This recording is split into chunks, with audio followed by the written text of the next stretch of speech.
Well, if the pollsters are right, about 70,000 Western New Yorkers will be buying home computers this Christmas. This week, Action 7 reporter Charlotte Scot has been taking a look at computers, and tonight, part 3 of Charlotte's series. Charlotte? Thanks, Irv. As I pointed out before, you should really take your time when shopping computers. Think hard and long about what you'd use a computer for. Check out the prepackaged software to find out how you can use a computer.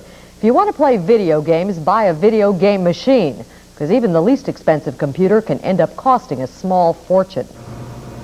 You'll want to stop by stores which carry different brands of computers and pick up brochures. By reading through them, you'll learn exactly what you get for your money. Now, in most cases, when you buy a computer, you get something that looks like a typewriter keyboard. That's the computer. If you don't buy a monitor, you have to be able to hook the unit up to your TV set.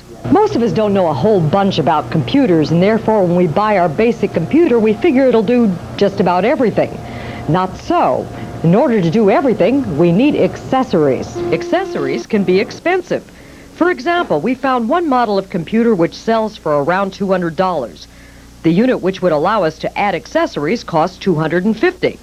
If we wanted to increase the 16 kilobyte unit to run programs requiring up to 32 Ks, it would cost another $300. $750 already.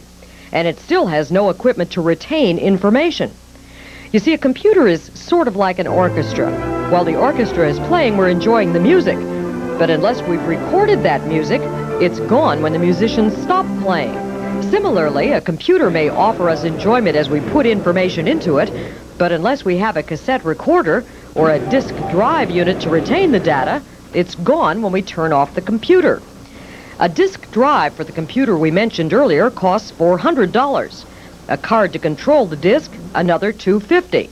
And if we wanted to add a printer, a speech synthesizer, and an attachment to allow the computer to send and receive messages over the phone, our $200 bargain would cost $2,750. I might add the system's worth the money, but many of us are unaware how costs can go up. Of course, not all of us need all those accessories so we can keep the price down. Tomorrow night, some more tips on things to consider. Terrific. Thanks, Charlotte. Ahead on Eyewitness Sports, Rick takes a look at the Sabres and Stallions action tonight. And our sports team also starts a series of ringside reports on boxing safety. Great Moments in Buffalo Bills history is brought to you by Bell's Supermarkets. Get the Bell's spirit.